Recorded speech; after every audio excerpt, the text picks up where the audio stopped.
Bismillahirrahmanirrahim. Assalamualaikum warahmatullahi wabarakatuh. Alhamdulillahillazi hadana lihada wa ma kunna linahtadiya laula an hadanallah. Asyhadu an la ilaha illallah wahdahu la syarikalah wa asyhadu anna Muhammadan abduhu wa rasuluh sallallahu alaihi wasallam la nabiyya ba'da. Allahumma salli ala sayyidina Muhammad wa ala ali sayyidina Muhammad kama sallaita ala sayyidina Ibrahim wa barik ala sayyidina Muhammad wa ala ali sayyidina Muhammad kama barakta ala sayyidina Ibrahim fil alamina innaka hamidum majid. Subhanaka la ilma lana illa ma 'allamtana innaka antal alimul hakim. Subhanakallahumma rabbana wa bihamdika asyhadu an la ilaha illa anta astaghfiruka wa atubu ilaik. Astaghfirullahaladzim, astaghfirullahaladzim, astaghfirullahaladzim, allazi la ilaha illa huwal hayyul qayyum wa atubu ilaih min jami'il ma'asi wa dhunub. La haula wa la quwata illa billahil aliyyil azim. Hidup ini menakjubkan, karena ternyata untuk memperoleh segala fasilitas kehidupan tidak mesti kita sendiri yang mengerjakannya. Kita naik mobil tidak mesti kita membuat mobil sendiri. Kita naik sepeda motor tidak mesti membuat sepeda motor sendiri. Kita makan tidak mesti kita harus mencangkul sendiri. Dan segala fasilitas itu sedemikian mudah kita dapatkan karena kita sudah diciptakan oleh Allah dengan peran masing-masing. Dan kita sadar bahwa sebetulnya kita hidup tidak bisa sendiri. Ya, kita butuh orang lain. Oleh karena itu, saling menghargai, saling menghormati dalam kehidupan sesuai dengan peran masing-masing. Itu yang membuat kita bisa hidup dalam keadaan damai. Ketika kita saling merendahkan, saling menghina, saling mencurigai, dan kecurigaan itu ditanamkan sedalam-dalamnya dalam diri kita, sebaik apapun perilaku orang lain untuk kita, sebaik apapun pengabdian orang lain untuk kita, tetap bagi kita nihil saja, tidak ada. Dan ketika itu terjadi, kita menganggap diri kita itu seakan-akan sebagai korban dalam kehidupan. Beruntunglah mereka yang sejak bangun tadi pagi menyongsong kehidupan dengan penuh kedamaian, dengan optimis, dan berjanji siapapun orang yang bertemu dengan kita akan kita bahagiakan. Siapapun orang yang bertemu dengan kita akan kita damaikan, akan kita tentramkan. Dan itulah sebetulnya indikator bahwa hidup ini berguna. Kalau bangun pagi kita sudah penuh dengan kemarahan, penuh dengan kecurigaan, dan amarah itu dibiarkan merasuk dalam diri kita, maka seharian pasti kita akan terus-menerus dihantui oleh kemarahan itu sendiri. Dan kemarahan itu menurut penelitian diakibatkan dari ada harapan yang terlalu berlebihan, dan ketika harapan itu tidak kita dapatkan, maka biasanya kita menjadi marah. Walaupun kita sadar bahwa segala sesuatu dalam hidup ini pasti berubah, pasti berakhir, tetapi tidak mau menerima kenyataan itu. Maka beruntunglah mereka-mereka yang sudah bisa bersahabat dengan kenyataan hidup, karena dengan demikian hidupnya menjadi damai, terhindar dari segala macam penyakit, terutama penyakit-penyakit yang berhubungan dengan jiwa.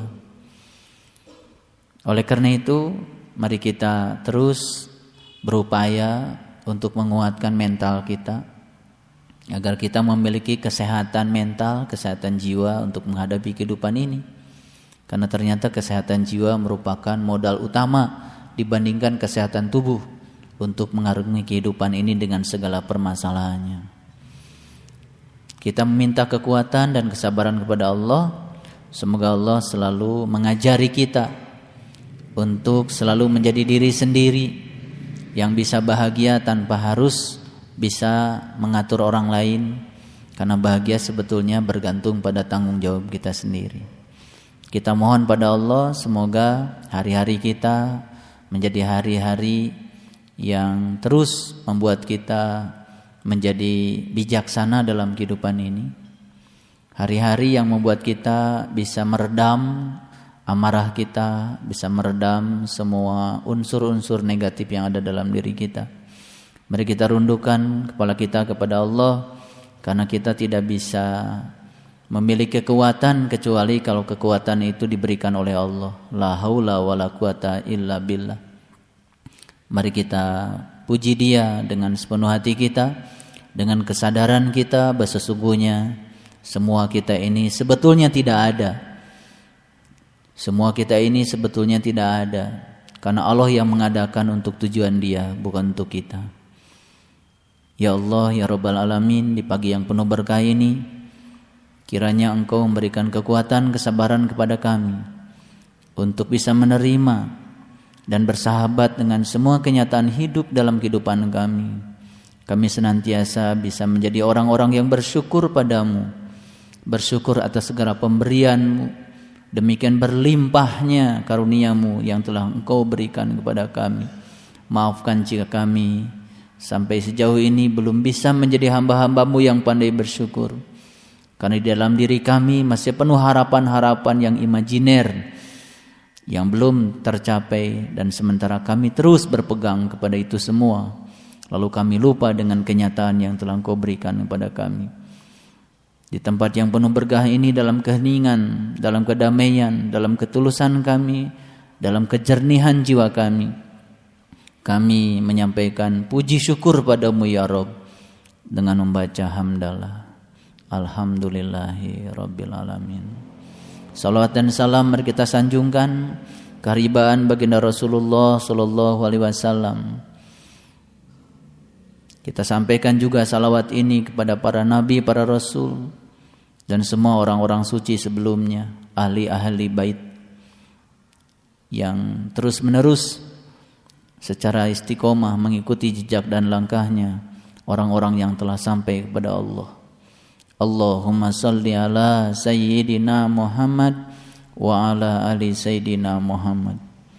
Ya Allah, ya Rabbana, kami memohon ridho dan berkah-Mu. Kami mengawali kajian di pagi yang penuh berkah ini atas nama-Mu, karena-Mu, untuk-Mu, untuk kebahagiaan-Mu. Kiranya Engkau izinkan agar seluruh tindak tanduk kami selalu membuat Engkau tersenyum. Mari kita awali kajian kita dengan membaca basmalah. Bismillahirrahmanirrahim. Para sahabatku yang dirahmati Allah, ada seseorang yang terlahir ke dunia ini tanpa memiliki tangan. Dan ketika dia terlahir ke dunia ini, dia tidak bertanya kepada Allah, mengapa saya tidak punya tangan? Tapi justru pertanyaannya, apa yang bisa saya lakukan dengan kaki saya? Sementara kita semua masih terjebak dengan pertanyaan mengapa? Mengapa ini harus terjadi pada diri saya? Mengapa ini harus menimpa saya? Mengapa kehidupan saya seperti ini? Dan terus saja dengan pertanyaan mengapa.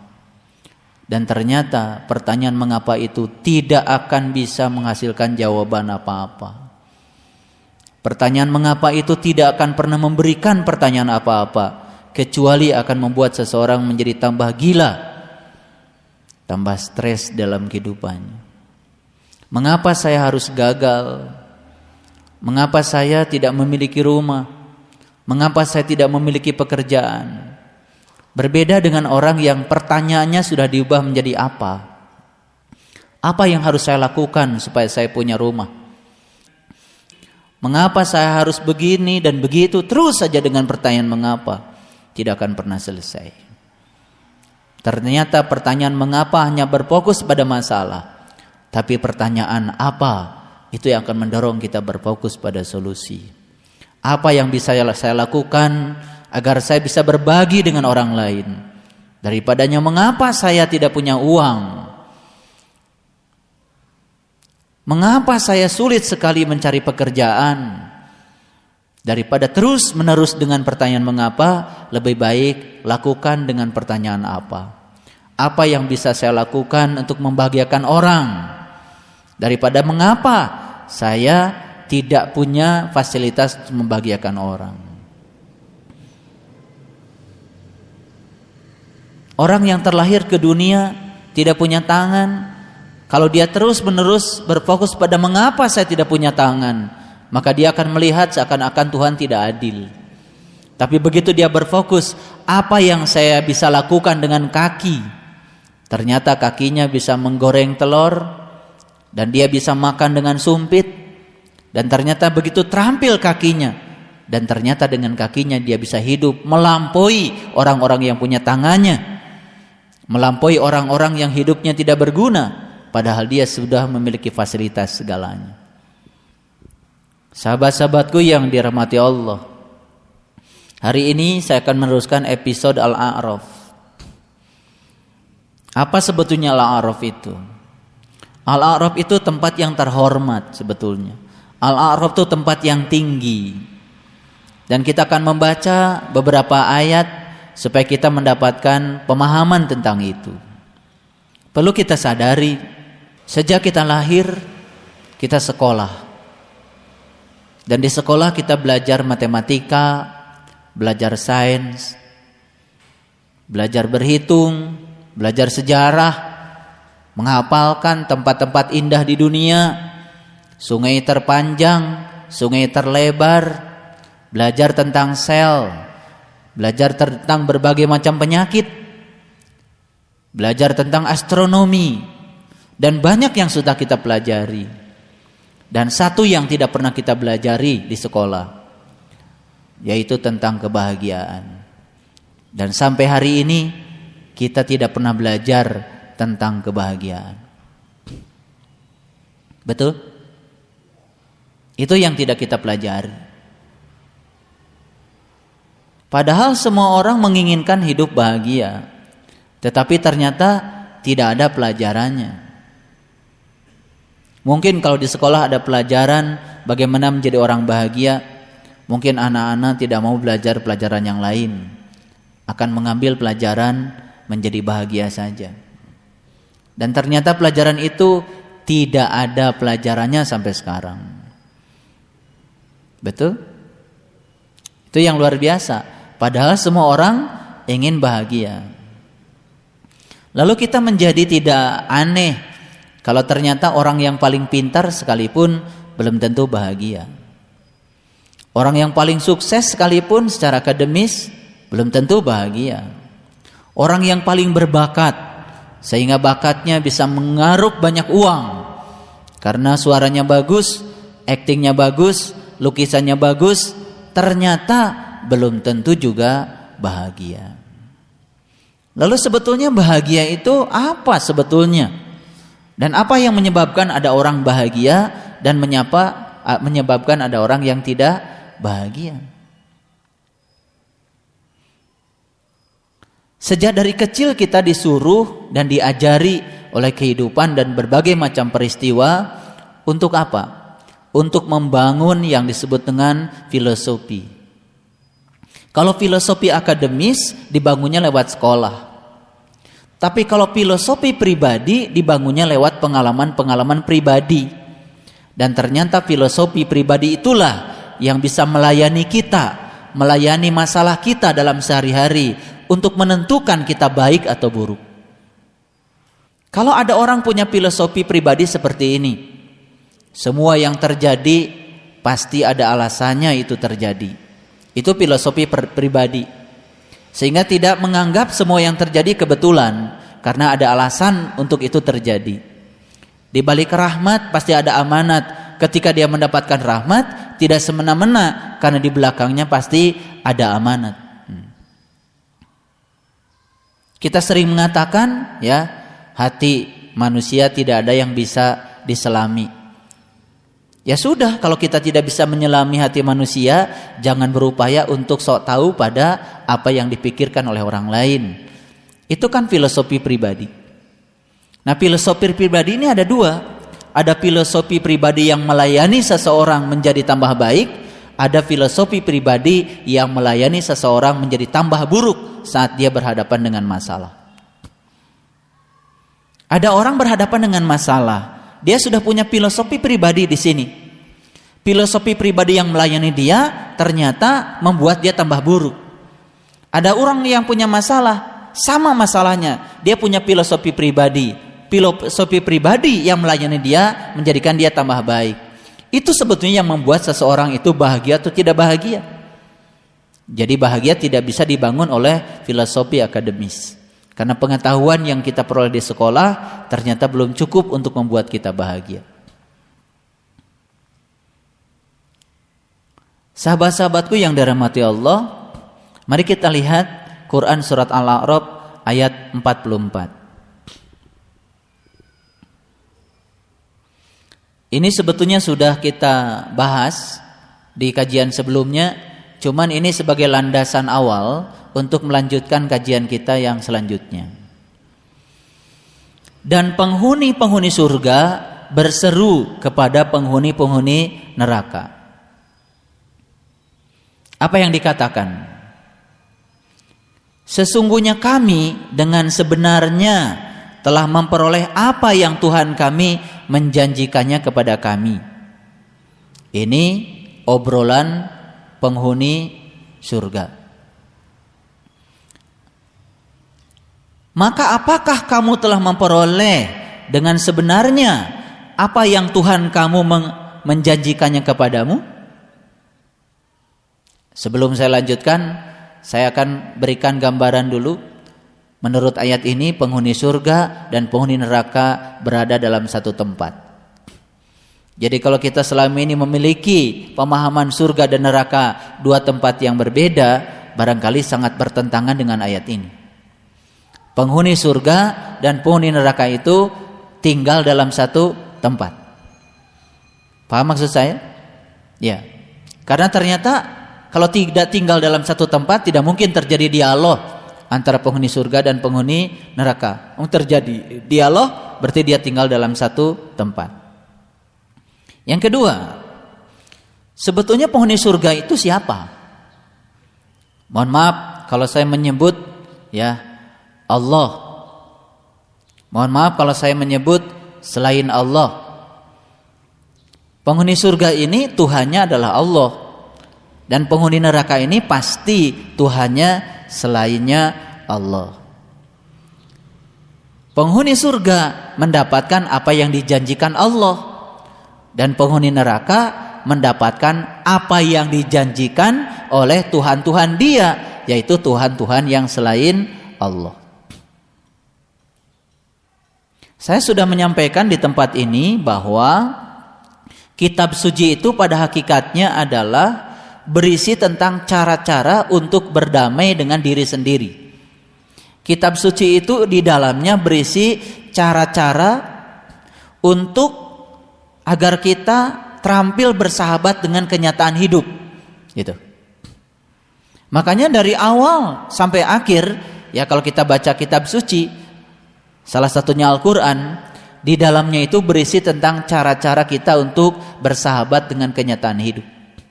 Makanya mereka yang sudah sukses bersahabat dengan kenyataan hidup, maka biasanya terbiasa, namanya juga sudah bersahabat, bukan berteman, tapi bersahabat. Ya, kalau sudah bersahabat itu kan artinya kalau sahabat kita melakukan kebaikan tetap sahabat, sahabat kita melakukan keburukan tetap sahabat. Sahabat ya seperti itu. Ketika baik kita tetap bersahabat, ketika tidak baik kita mengingatkannya. Ketika mendapatkan yang baik dalam kehidupan tetap bersahabat dan yang kita sebut baik. Ketika kita mendapatkan yang tidak baik dalam kehidupan, tetap bersahabat dengan yang tidak baik itu. Toh pada akhirnya bukan soal baik atau buruk, tapi pada akhirnya adalah kemampuan kita untuk bisa mengambil hikmah dari yang baik atau yang buruk. Mari kita lihat ayat berikutnya. Ya, di sini apa yang dikatakan oleh penduduk neraka, mereka menjawab, betul. Jadi penduduk neraka pun ternyata sudah mendapatkan apa yang dijanjikan oleh Tuhan-Tuhan dia, yaitu Tuhan-Tuhan selain Allah. Apa sih Tuhan-Tuhan selain Allah? Ya banyak. Tuhan selain Allah itu banyak.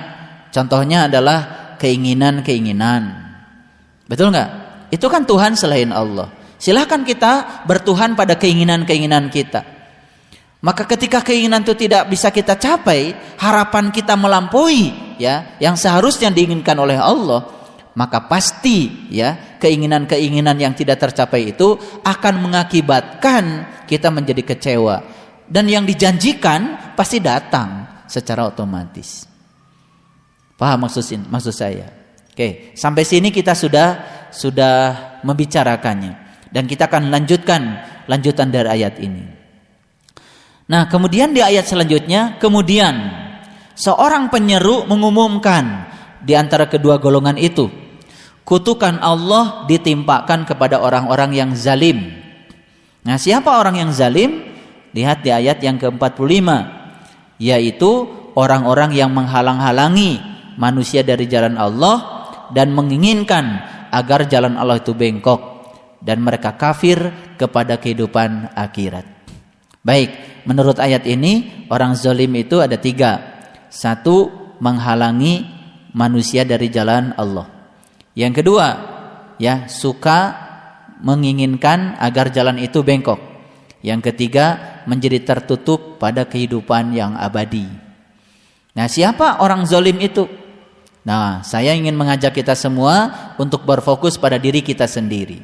Sebetulnya tubuh kita ini adalah tempat bagi penghuni surga, juga tempat bagi penghuni neraka. Jadi sebenarnya penghuni surga dan penghuni neraka itu tempatnya sama di sini. Paham sekarang? Oke. Yang pertama itu yang perlu diperhatikan. Yang kedua, yang suka menghalang-halangi manusia kepada Allah bukan orang lain, tetapi diri kita sendiri. Yang kedua, yang suka membengkokkan jalan menuju Allah bukan orang lain, kita sendiri. Yang ketiga, yang sering menutup pandangan kita pada kehidupan yang abadi, kehidupan yang akhirat, karena kita sering terjebak oleh kehidupan yang sementara, yang instan, juga adalah diri kita sendiri. Alangkah indahnya kalau semua orang berfokus ke dalam, ke sini, ya, sehingga kita mendapatkan nilai-nilai pragmatis dari dalam diri kita untuk membuat agar kehidupan kita lebih bermutu. Sekarang coba lihat ayat yang selanjutnya, ayat 46. Mohon semuanya melihat ayat itu dengan seksama. Perhatikan, ya, perhatikan dengan sungguh-sungguh. Dan di antara keduanya ada batas. Jadi antara penghuni surga dan penghuni neraka itu ada batas.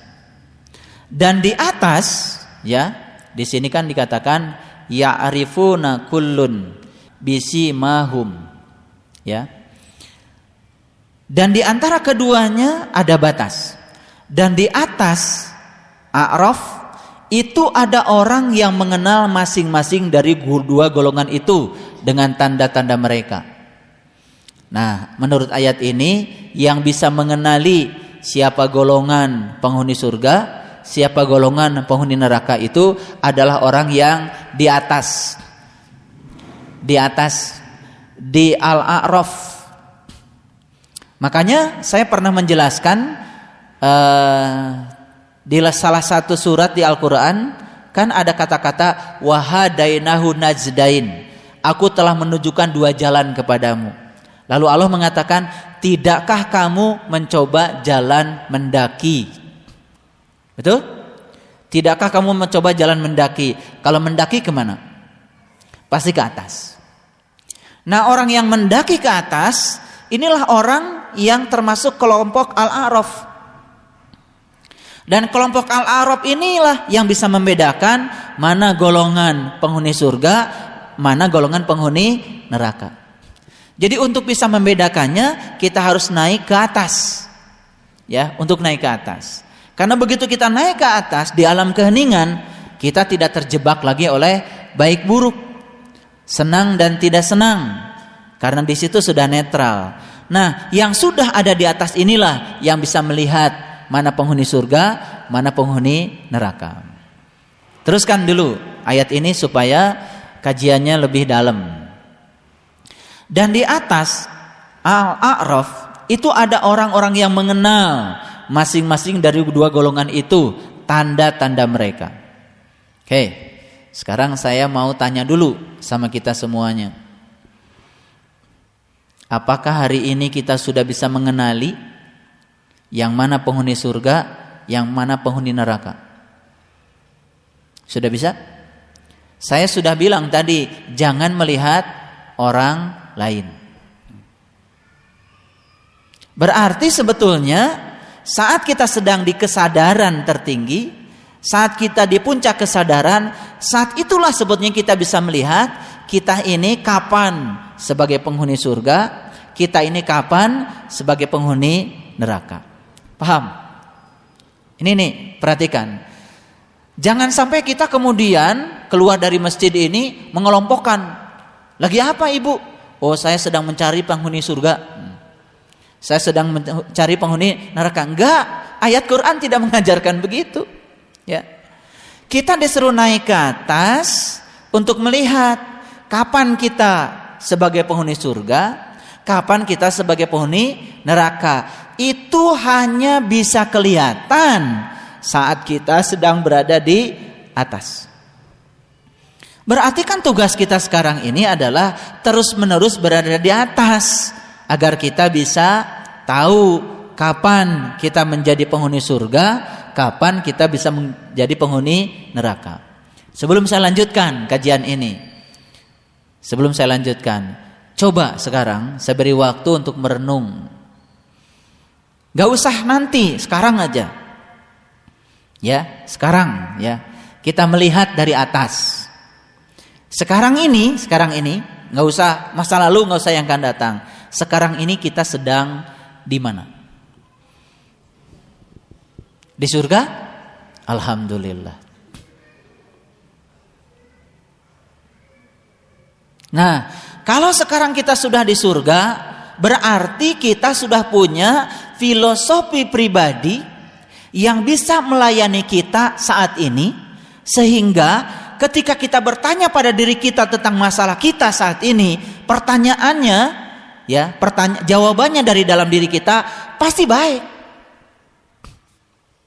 Sekarang saya mau tanya, ini kalau sedang di surga ya, apa pandangan ibu-ibu terhadap suami ibu? Jawabannya bisa dua kan? Bisa baik, bisa buruk. Sebelum saya lanjutkan, ini supaya ngerti. Suami kita kan kadang-kadang bisa sedang baik, bisa sedang buruk. Oh, namanya juga manusia. Sama istri kita juga kadang sedang baik, kadang sedang buruk. Namanya juga manusia. Nah, sekarang saya tanya, apa pandangan ibu terhadap suami? Jawabannya baik atau buruk? Atau kadang-kadang baik, kadang-kadang buruk? Nah, itu bukan penghuni surga.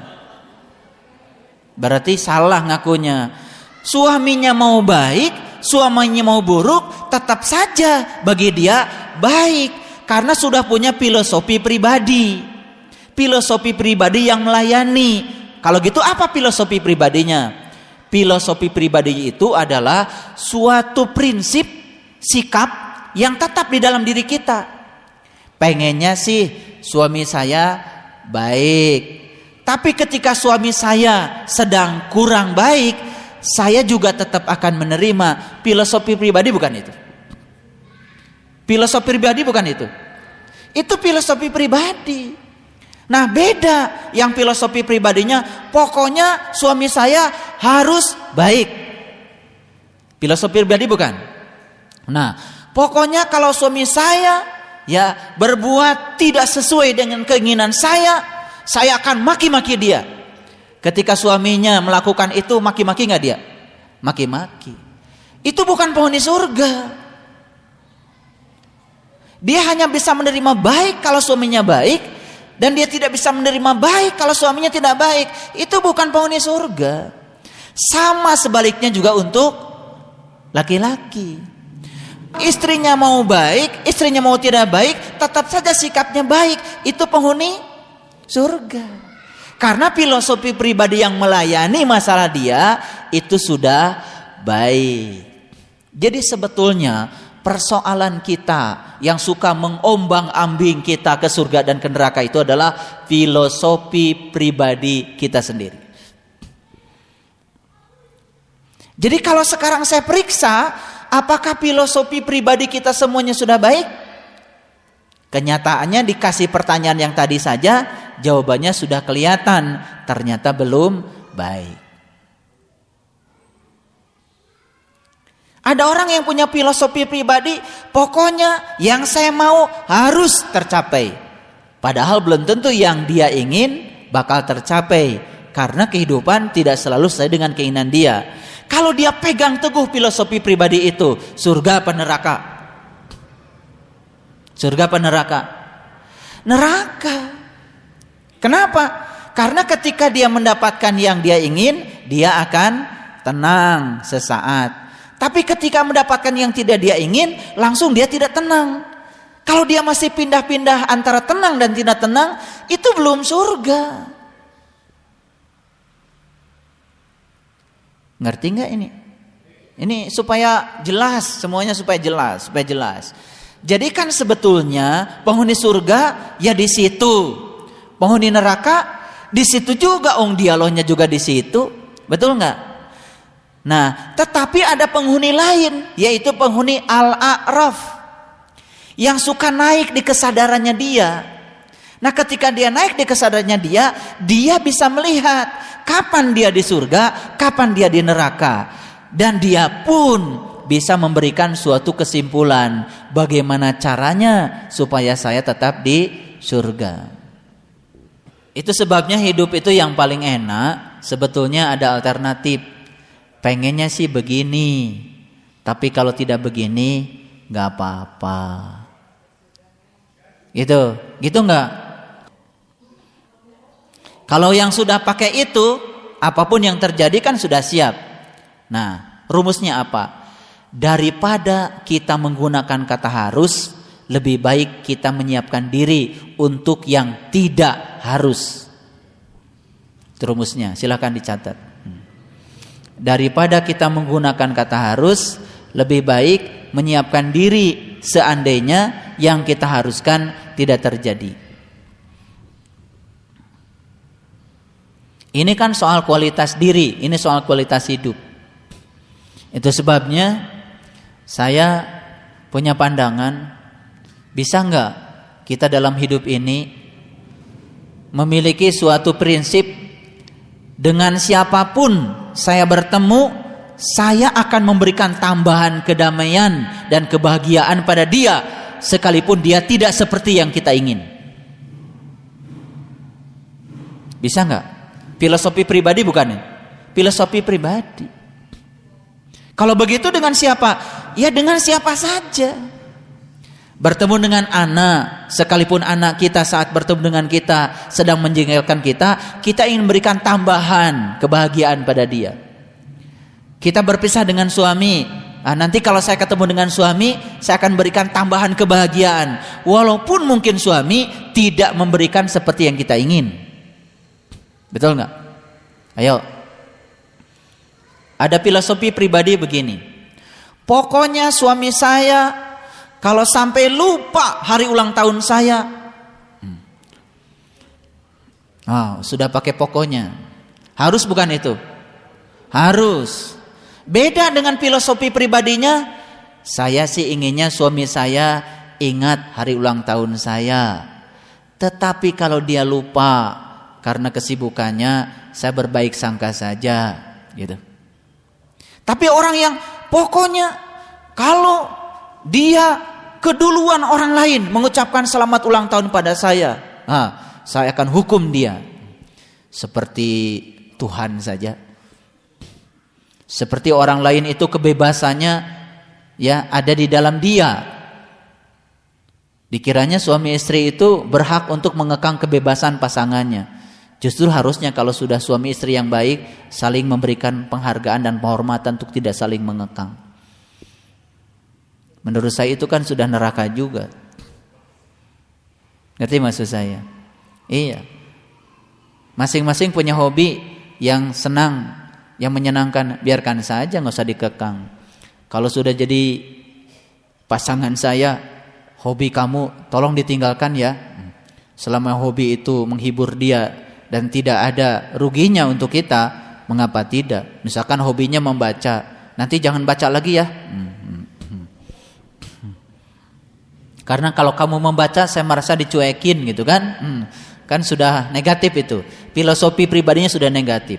Jadi sebetulnya kesimpulan sebelum saya lanjutkan, Bapak Ibu mau tinggal di surga, mau tinggal di neraka, tergantung kepandaian Bapak Ibu menciptakan filosofi pribadi.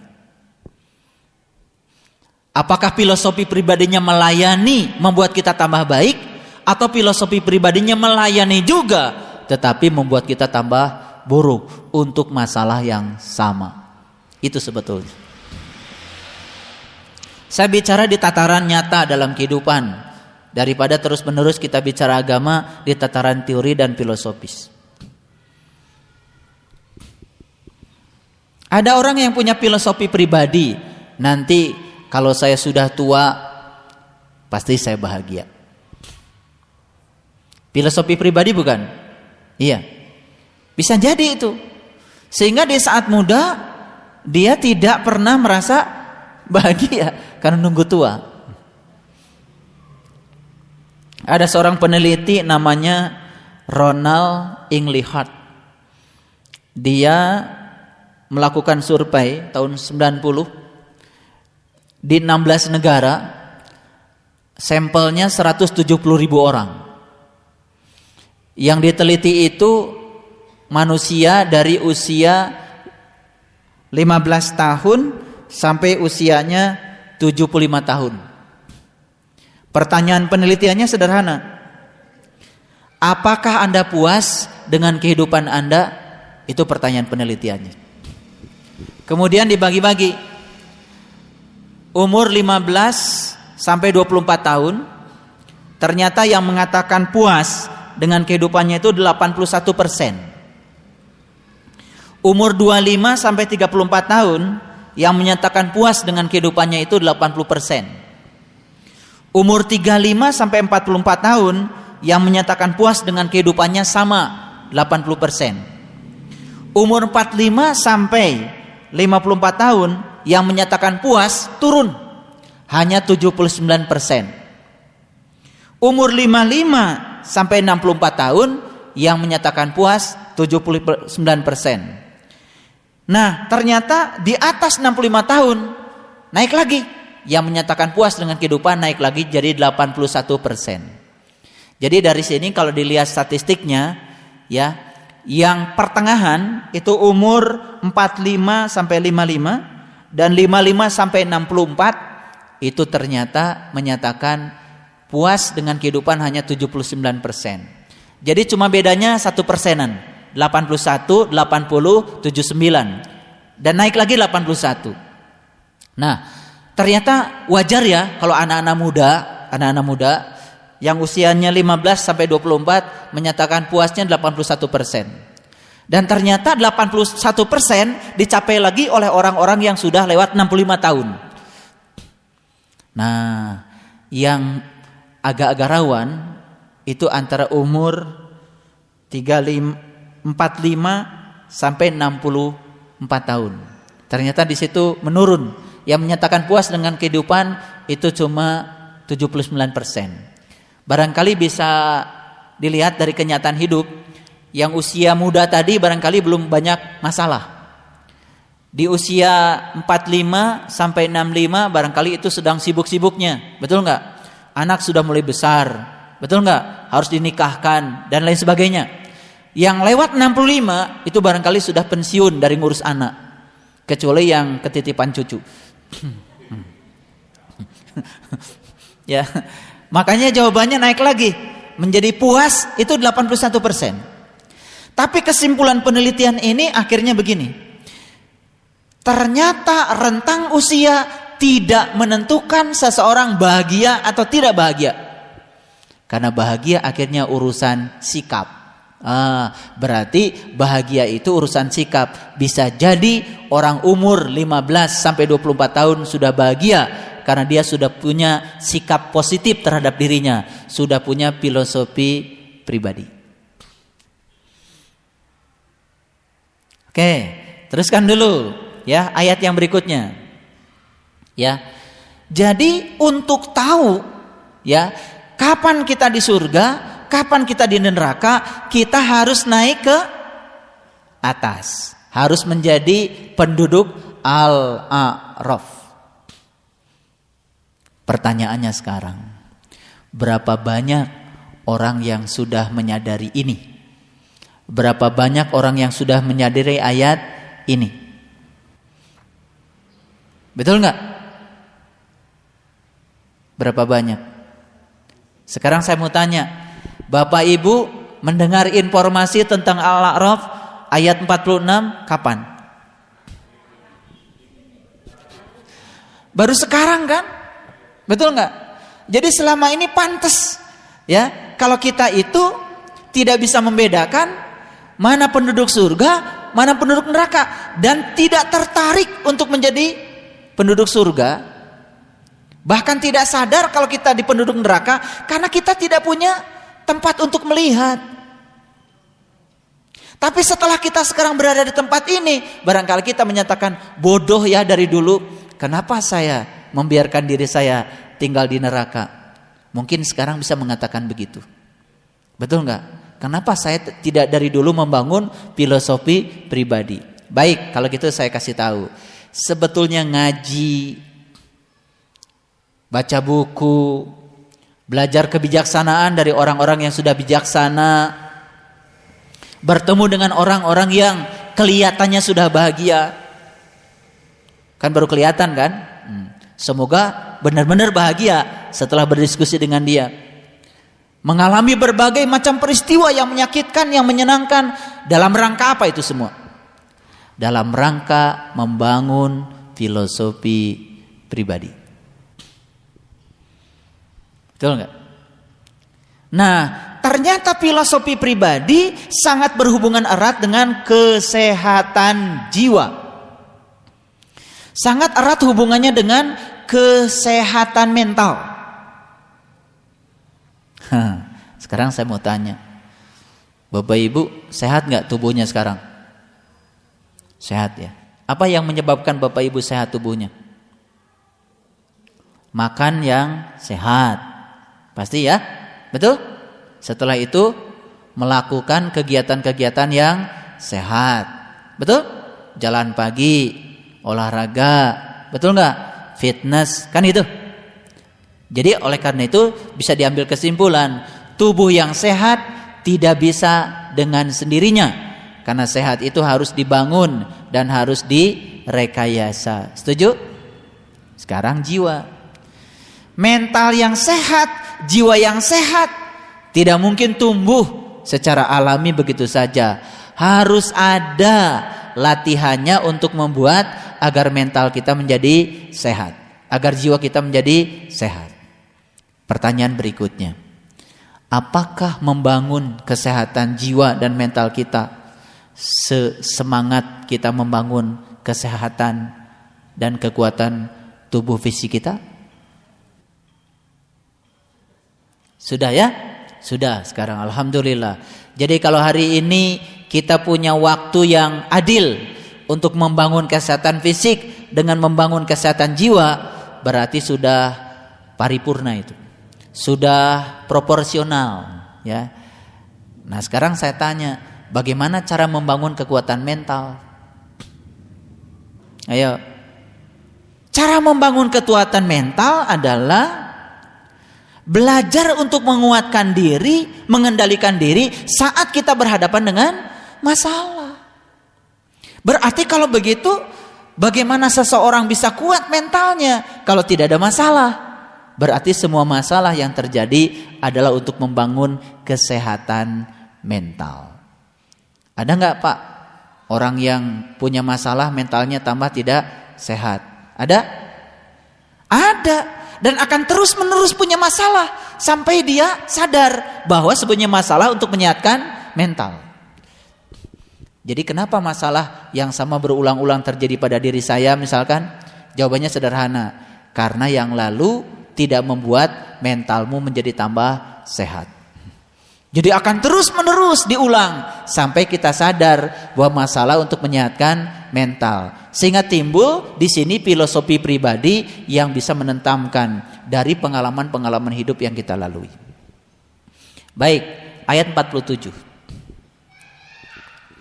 Dan apabila pandangan mereka dialihkan ke arah penghuni neraka, mereka berkata, "Ya Tuhan kami, janganlah Engkau tempatkan kami bersama-sama orang-orang yang zalim itu."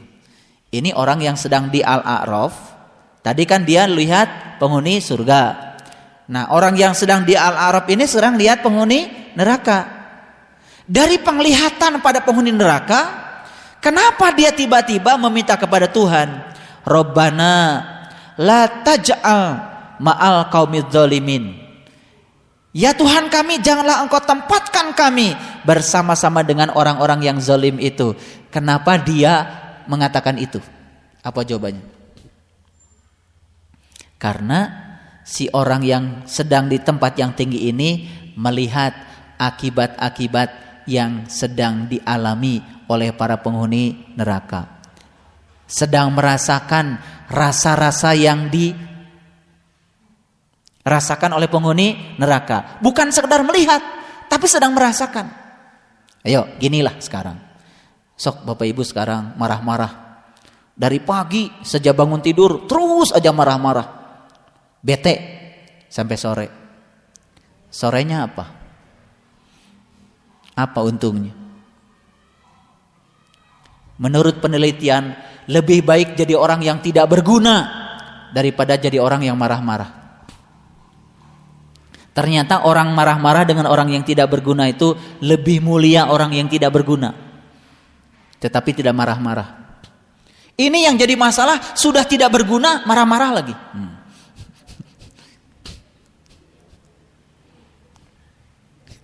Ya, ini kata para psikolog.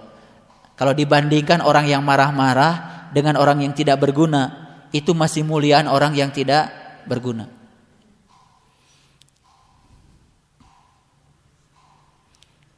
Jadi orang yang sedang marah-marah itu sudah marah-marah tidak berguna lagi. Iya, nggak tahu tempatnya di mana itu. Hidupnya tidak jelas. Gitu. Dan biasanya kalau orang yang marah-marah itu kan marahnya itu merembet kemana-mana. Betul nggak? Karena amarah itu kalau dibiarkan suka membakar kemana-mana. Kayak api unggun. Ulangi lagi. Begitu kita tinggal di Al-A'raf, ya,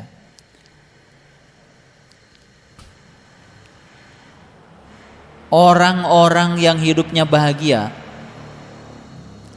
belum tentu tidak punya masalah. Ya. Orang-orang yang hidupnya bahagia itu belum tentu tidak punya masalah. Cuman bedanya apa? Dia sudah punya keterampilan dan cara khusus untuk menghadapi masalahnya. Itu saja bedanya. Ini ayat buat siapa? Buat siapa? Ya buat diri kita sendiri-sendiri. Ya. Biasanya ketika kita sedang hening, bening, di pusat kesadaran, kemudian kita melihat perilaku kita begini, perilaku kita begitu. Yang begini akibatnya begini, yang begitu akibatnya begitu. Kelihatan nggak? Kelihatan. Makanya sering tinggal di Al-A'raf akan menunjang kita untuk bisa melihat pilihan-pilihan hidup yang membahagiakan. Tapi orang yang tidak pernah tinggal di Al-A'raf, jarang hening, jarang bening, ya, jarang merenungi, ya, jarang merenungi karena terlalu banyak kesibukan. Akibatnya dia terus-menerus saja seperti itu.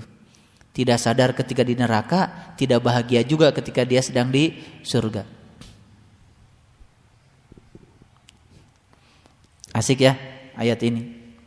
Baik, kita lanjutkan selanjutnya. Ayat 48. Dan orang-orang yang di atas A'raf memanggil beberapa orang yang mereka mengenalnya dengan tanda tanyanya, dengan mengatakan, harta yang kamu kumpulkan dan apa yang selalu kamu sombongkan itu tidaklah memberikan manfaat kepadamu. Ini sedang menasihati siapa? Kan menasihati diri sendiri. Jadi sangat masuk akal kalau tadi dikatakan belum tentu orang kaya itu bahagia. Karena di sini ya, orang-orang yang di atas itu ya memberikan suatu analisis, suatu pandangan melihat orang-orang yang di bawah tadi karena dia mengenal tanda-tandanya. Tentu saja tanda-tanda yang dilihat itu tanda-tanda yang baik atau tanda-tanda yang buruk. Ini tanda-tanda yang buruk. Ya, ternyata orang ini dalam kehidupannya terus-menerus mengumpulkan harta. Ya. Ternyata harta yang dikumpulkan dan apa yang selalu disombongkan itu tidak memberikan manfaat.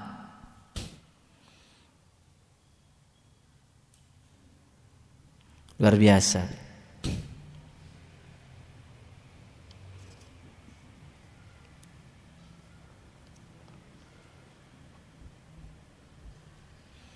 Baik, sahabat-sahabatku yang dirahmati oleh Allah Subhanahu wa taala, dengan membaca ayat-ayat ini semakin terang bagi kita bahwa mengkaji diri, meniti ke dalam diri menjadi penting karena ini akan meningkatkan kualitas diri kita. Ya kan? Ya.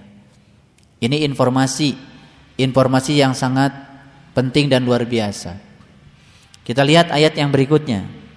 Ayat 49. Orang-orang yang di atas A'raf bertanya kepada penghuni neraka, itukah orang-orang yang kamu telah bersumpah bahwa mereka tidak akan mendapatkan rahmat Allah? Kepada orang-orang mukmin dikatakan, masuklah ke dalam surga, tidak ada kekhawatiran terhadapmu dan tidak pula kamu bersedih hati. Jadi sebetulnya ini kan cerita perjalanan kita. Kita ini dalam kehidupan ya begini-begini aja. Begini-begini saja. Ketika di kesadarannya kemudian kita mengatakan, mengapa saya sedih? Buat apa saya khawatir? Kan gitu. Betul enggak? Udahlah, buat apa saya khawatir? Kan kita suka dialog dengan diri kita sendiri. Buat apa saya cemas? Buat apa saya sedih? Toh kecemasan yang ada pada diri saya hanya membuat saya sakit, hanya membuat saya ditimpa kemalangan, karena kita merasakan saat itu juga. Tetapi dialog itu tidak akan pernah terjadi kecuali saat kita diam. Berarti diam artinya kita sedang berada di pusat kesadaran kita. Nah, inilah pentingnya sekali-kali kita diam.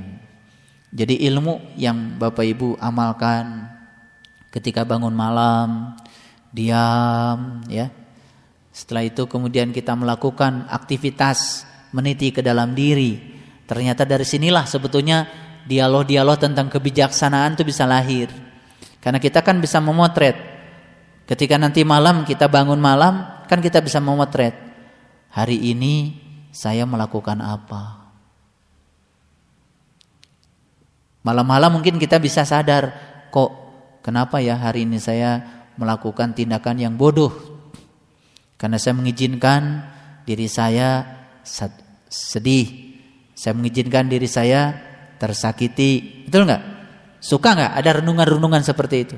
Kapan biasanya sadarnya? Ketika sedang sendiri, hening, bening, ya.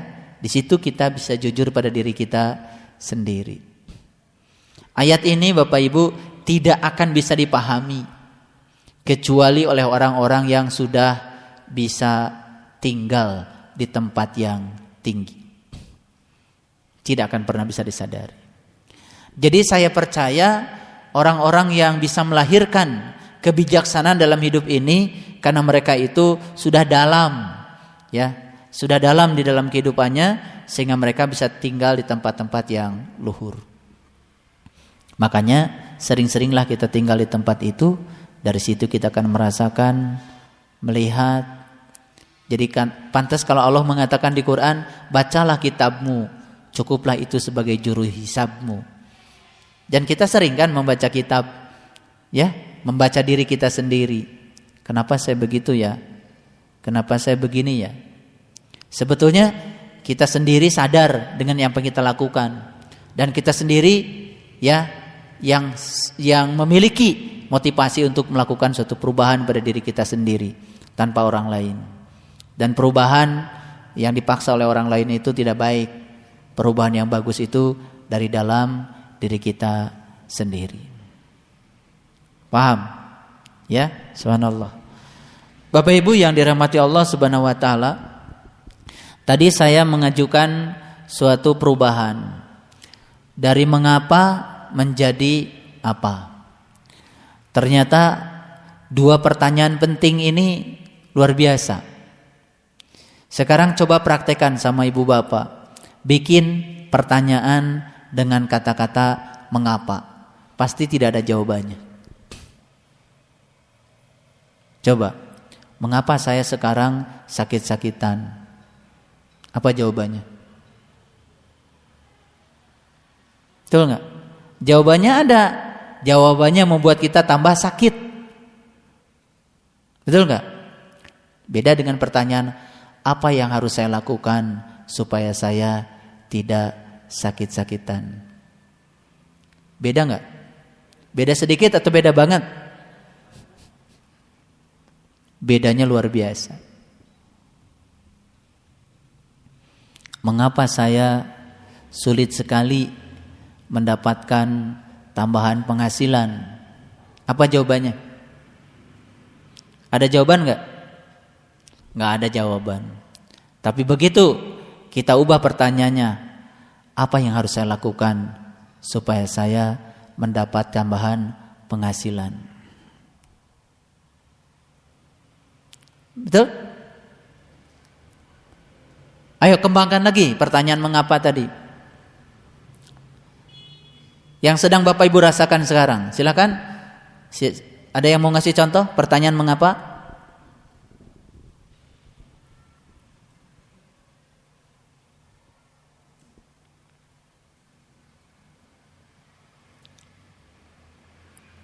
Ayo.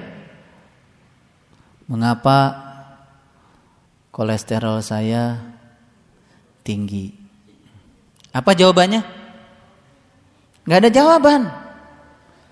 Tapi kalau pertanyaannya dirubah, apa yang harus saya lakukan supaya kolesterol saya rendah? Langsung kan memilih makanan yang sehat, kan gitu. Kolesterol mana yang tinggi? LDL atau HDL? Kalau yang tinggi adalah LDL, berarti olahraga, kan gitu.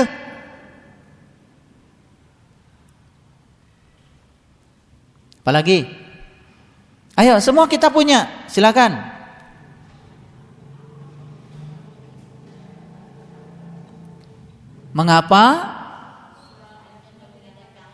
Mengapa suami saya mengidap penyakit kanker?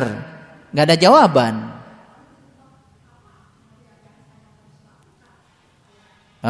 Udah pinter sekarang. Apa yang harus saya lakukan supaya suami saya sembuh? Gitu. Mengapa suami saya akhir-akhir ini kok kurang perhatian sama saya?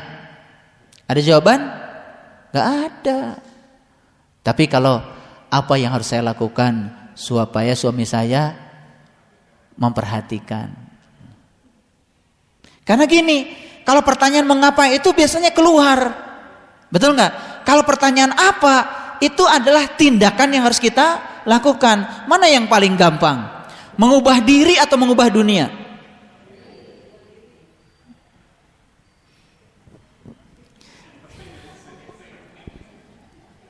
Jadi mengapa itu selalu ke orang. Kalau apa?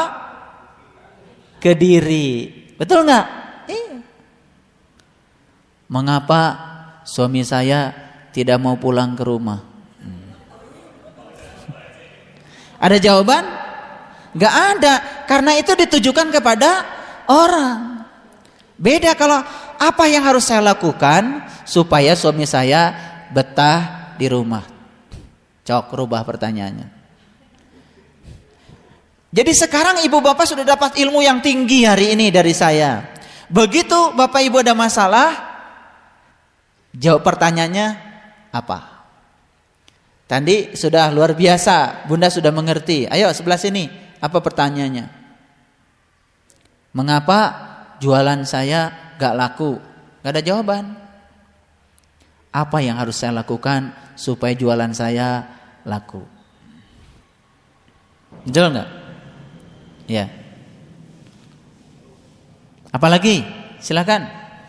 Mau nanya mengapa? Boleh. Nah, kesimpulan dulu dari saya. Tidak membutuhkan kehidupan yang mudah untuk membuat bapak ibu bahagia. Ulangi lagi. Tidak membutuhkan kehidupan yang mudah untuk membuat bapak ibu bahagia. Berarti bahagia membutuhkan kehidupan yang seperti apa? Yang sulit. Makanya kehidupan yang tidak ada tantangan adalah kehidupan yang tidak laik untuk dihidupi.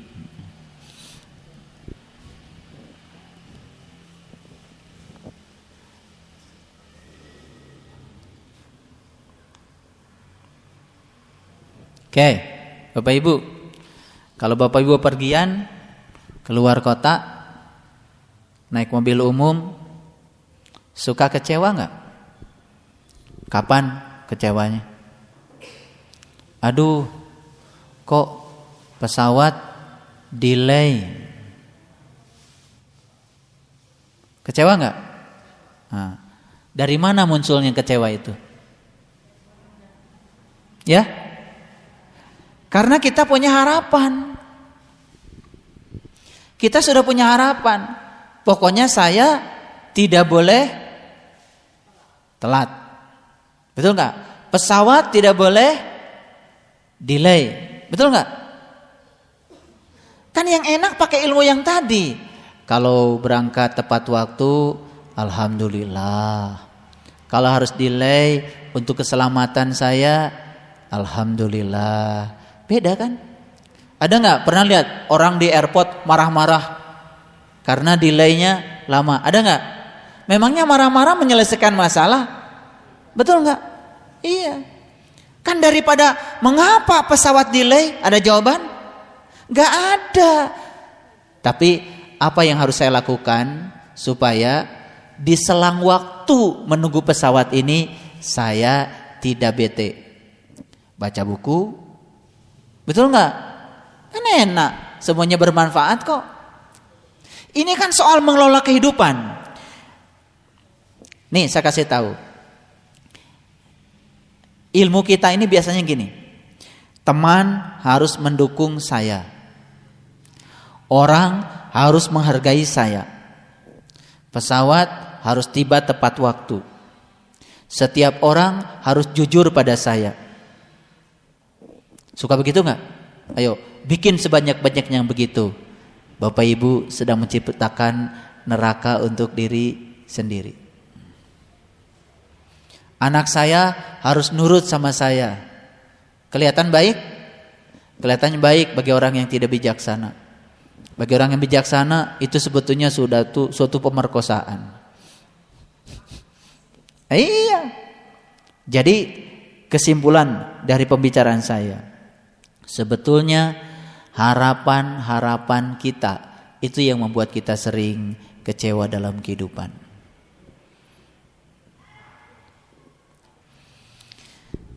Lalu harapan itu juga yang sering membentuk kemarahan. Percaya atau tidak? Yang suka membuat kemarahan itu harapan bukan? Harapan. Karena kita sering memplot, harus begini, harus begitu. Begitu tidak seperti yang ada, pasti ada kemarahan. Ayo selidiki sendiri. Bapak Ibu ketika marah, kenapa?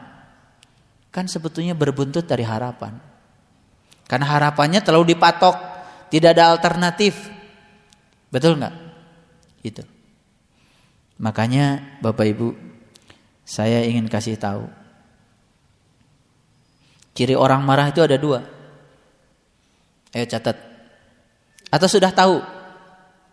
Karena sering marah.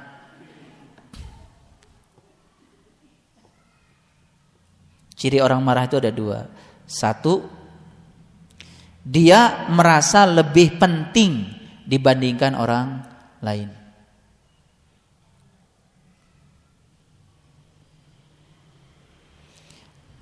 Perempuan yang merasa lebih penting dari suaminya pasti gampang marah.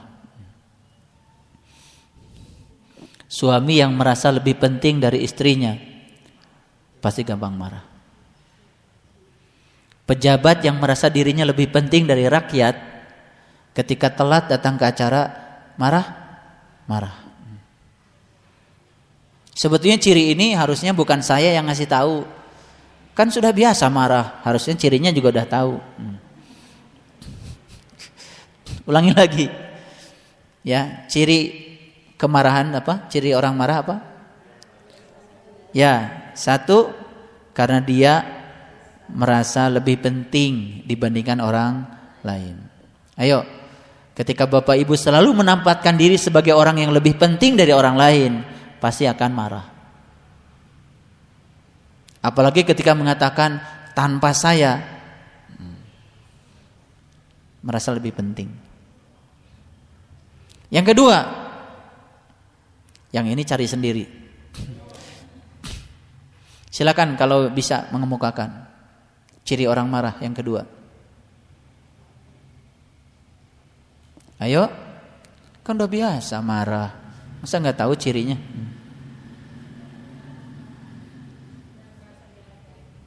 Hah?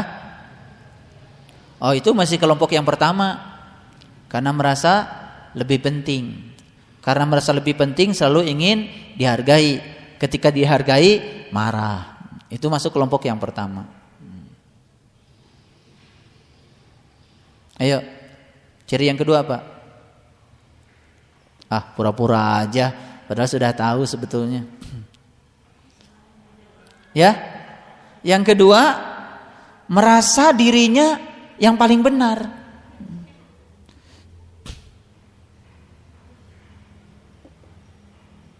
Sehingga apapun yang dilakukan orang, apapun yang dikerjakan orang,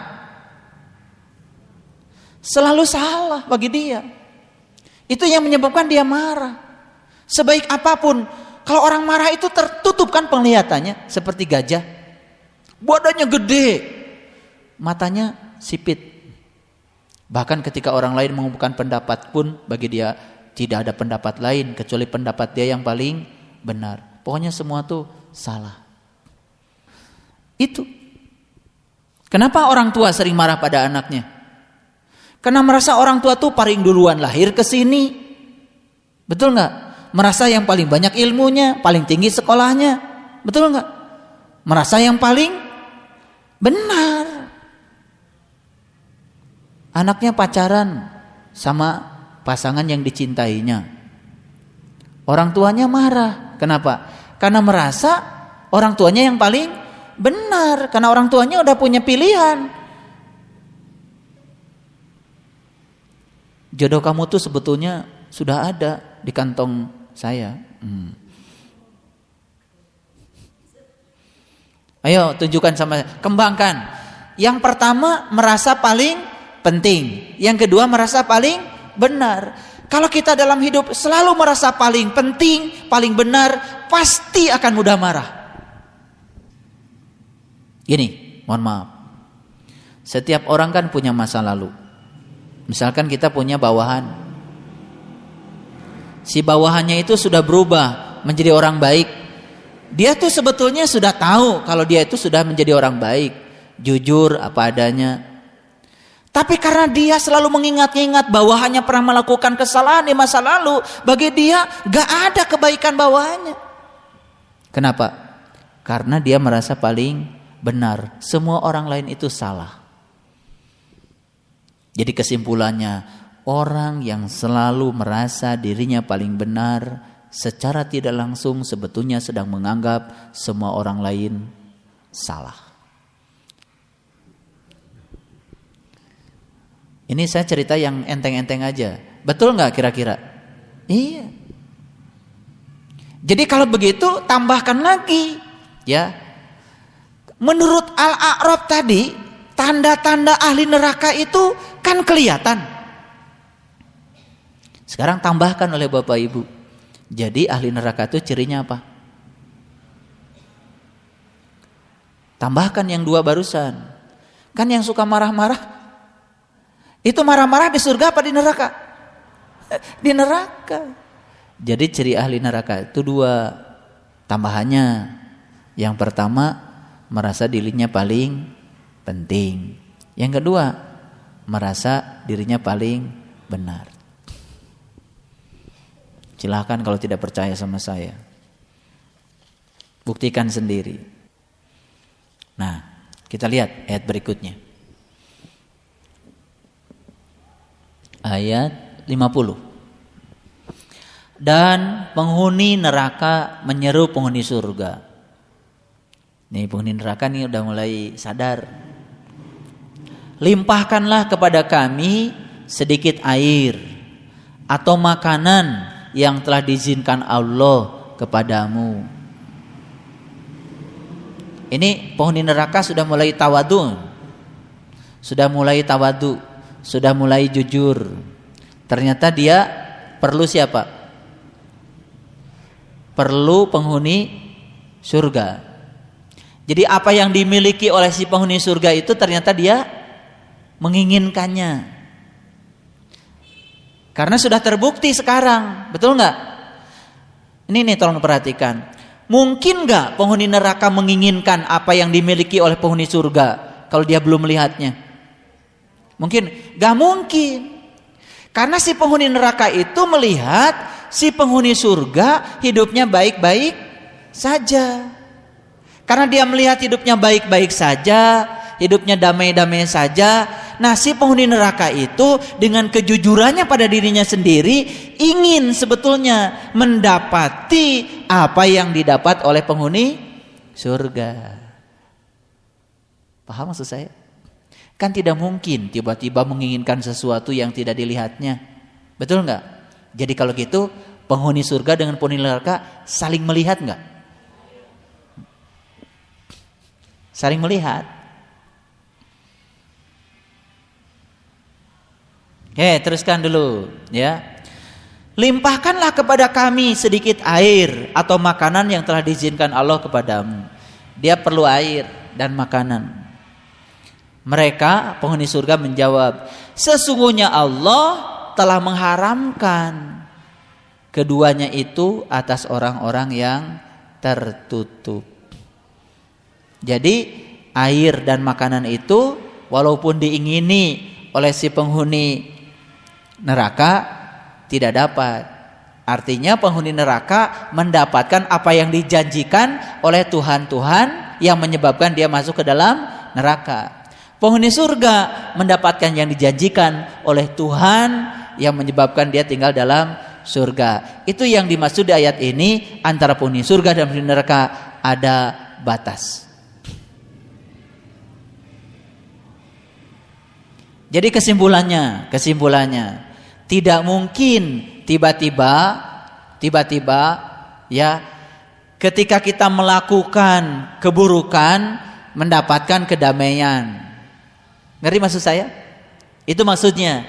Tidak mungkin tiba-tiba ketika melakukan kebodohan kita mendapatkan kebahagiaan. Gak mungkin. Jadi udah, karena penghuni surga dan penghuni neraka kan deketan. Terus gimana? Nanti saya mau merayu penghuni surga saja, biar saya juga kecipratan apa yang didapat oleh penghuni surga. Gak bisa. Gak bisa. Makanya kenapa di Quran ada kata-kata penghuni neraka itu selamanya di neraka, abada. Penghuni surga itu selamanya di surga, abada. Nah, abadi itu sepanjang mana sih? Ini maksudnya, lakukan tindakan yang membahagiakan orang.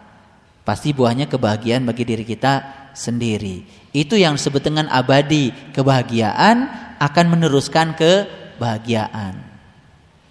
Lakukan tindakan yang menyakitkan orang, ya. Nah, buahnya apa? Pasti akan menimbulkan kita menjadi gelisah. Betul nggak? Abada. Tindakan yang menyakitkan juga akan berbuah hasil yang menyakitkan. Itu yang disebut dengan abada. Abada itu adalah kontinuitas. Abada itu adalah keberlangsungan. Gitu maksudnya. Oke, teruskan. Ya, ayat 51. Siapa orang yang tertutup tadi? Ulangi lagi ayat yang tadi ya. Si penghuni neraka minta apa tadi? Minta air dan makanan kepada penghuni surga. Si penghuni surga bilang, Allah mengharamkan kedua ini untuk kalian, karena kalian termasuk orang-orang yang tertutup. Siapa orang itu? Nih ayat berikutnya. Yaitu orang-orang yang menjadikan agama mereka sebagai main-main dan senda gurau. Nah, kalau saya tanya orang, apakah Bapak Ibu mempermainkan agama, menjadikan agama senda gurau? Jawabannya gimana? Pasti jawabannya tidak dong. Betul nggak? Tidak. Karena kalau kita tanya dengan pertanyaan seperti itu saja, mereka akan menjawab pasti tidak. Kalau saya tanya, apakah Bapak Ibu menyembah Allah? Jawabannya pasti menyembah Allah. Ketika Bapak Ibu sholat menyembah Allah, jawabannya pasti menyembah Allah. Tapi kalau diteruskan pertanyaannya, apakah Bapak Ibu ketika sholat mengingat Allah? Nah mulai, kalau lagi sholat saya suka kemana-mana tuh pikirannya. Nah mulai pertanyaan berikutnya menimbulkan jawaban yang berikutnya. Nah baru di situ kita bisa mengatakan, bagi ibu berarti sholat main-main. Betul nggak?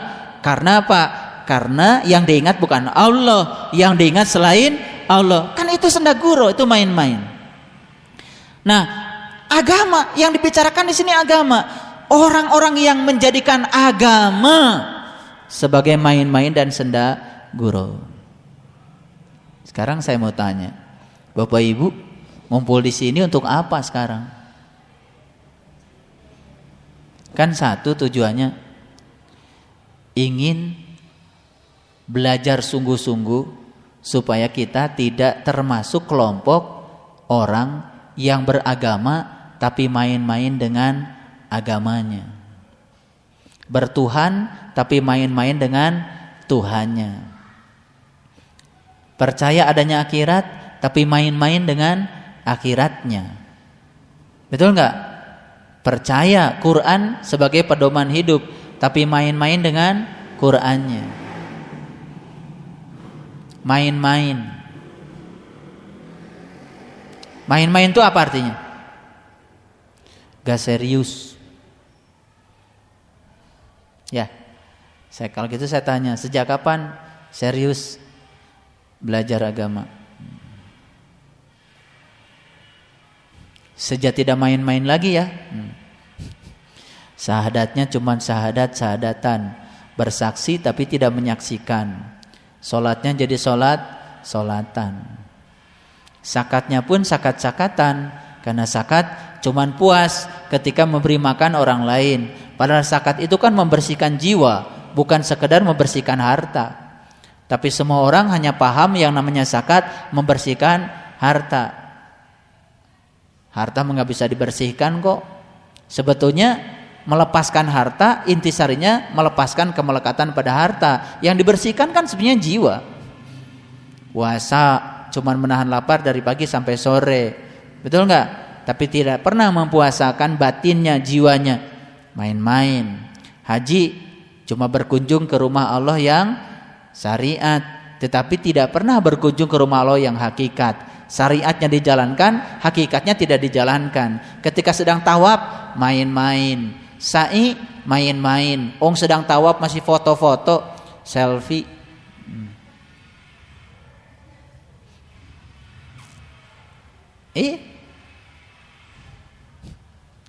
Nah, jadi sebetulnya siapa orang-orang yang tidak berhak atas makanan dari penghuni surga? Yaitu orang-orang yang dalam beragamanya main-main dan sendagurau. Pak, masa saya disebut main-main? Saya ngaji setiap saat. Coba lihat yang dibahas dalam pengajiannya apa? Jangan-jangan cuman sendagurau. Ketawanya banyak, isi ceramahnya nggak ada. Seneng kalau sudah ngebodor, apalagi cerita yang enggak. Pokoknya yang penting ketawa seger, nggak ngantuk. Kalau ngaji dengan Pak Saiful tuh ngantuk, terlalu serius. Nah, makanya undang ya ustadz yang banyak bodornya, supaya seger gitu. Jadi ngaji sudah disamakan dengan nonton opera Panjava, main-main lagi. Betul nggak? Iya. Kan saya suka memperingati Isra Miraj, Pak. Iya. Main-main lagi. Saya suka memperingati Maulid, main-main lagi. Karena apa? Tidak ngerti ya substansinya Isra Miraj, tidak mengerti substansinya Maulid. Teruskan. Ya. Dan kehidupan dunia ini telah menipu mereka. Maka pada hari ini kami melupakan mereka sebagaimana mereka melupakan pertemuan dengan hari ini. Dan mereka selalu mengingkari tanda-tanda kami. Jadi ya, Allah sebetulnya tidak melupakan kita. Kalau kita melupakan Allah, Allah hanya akan menjadikan kita lupa pada diri kita sendiri. Baik Bapak Ibu, jadi sekarang kita punya ilmu baru hari ini. Sebetulnya penghuni surga dan penghuni neraka tinggal dalam satu rumah, berdialog setiap hari, betul nggak? Nah, yang paling beruntung adalah mereka yang sudah bisa membedakan betapa enaknya jadi penghuni surga karena sudah mengalaminya sekarang, bukan nanti. Betapa tersiksanya jadi penghuni neraka karena sudah mengalaminya sekarang. Apa yang bisa membedakan keduanya? Karena kita tinggal di Al-A'raf, lalu kita bisa membedakannya. Paham? Gitu. Nah, apa yang menyebabkan kita bolak-balik antara surga dan neraka? Yang menyebabkan bolak-balik itu adalah karena filosofi pribadi kita belum sepenuhnya baik. Lalu ada filosofi pribadi kita yang salah, yang suka melayani masalah kita, dan saat melayani masalah itu yang menyebabkan timbul masalah baru. Alangkah indahnya ya kalau semua orang sudah melihat dan bisa menyikapi sekalipun buruk, tetap saja dia bersikap baik. Pemahamannya tinggi, ya, maklumnya tinggi, kebijaksanaannya tinggi. Sekarang saya mau tanya, Bapak Ibu dalam hidup ketika berhadapan dengan orang-orang yang sedikit-sedikit marah, sedikit-sedikit tersinggung, sedikit-sedikit penuh curiga, sedikit-sedikit memfitnah, sedikit-sedikit menuduh, apa rasanya? Capek kan menghadapi yang seperti itu. Oleh karena itu, saya juga tidak menyalahkan kalau banyak orang dalam kehidupannya mengambil pilihan untuk bebas kembali seperti bayi. Jadi jangan usil kalau ada orang mengambil pilihan untuk mengambil pilihan, sudah saya tidak mau lagi hidup bersama dalam kehidupan rumah tangga, karena sudah muak, bosan dan capek, saya tidak bisa menyalahkan pilihan itu. Karena apa? Itu kan pilihan pribadi, ya. Tetapi ada juga orang yang saya jadikan kelemahan istri saya, kelemahan suami saya sebagai cara Allah untuk mendidik saya. Di balik semua itu pasti ada amanahnya. Ada juga yang punya sikap seperti itu. Nah, yang menentukan tetap jalan atau berpisah itu kan filosofi pribadi, dan filosofi pribadi itu adalah pilihan. Oleh karena itu, saya tentu saja berharap, ya, kalau kita ingin mendapatkan A, tentu saja kita berharap A. Tapi kalau mendapatkan B, gak apa-apa, karena itu yang terbaik. Sehingga itu bisa mendamaikan. Mari kita saling menghargai dalam hidup, saling menghormati dalam hidup. Jangan menganggap kalau orang lain itu harus menjadi kacung kita. Jangan menganggap orang lain itu harus menjadi bawahan kita yang bisa diatur-atur oleh kita. Semua orang punya kebebasan sendiri-sendiri. Mari kita saling menghargai dengan penuh toleran. Karena itu janji kita, aku berjanji akan menjadi orang yang toleran kepada orang lain. Tetapi tidak usah toleran pada diri kita sendiri. Yang paling tahu diri kita adalah kita sendiri.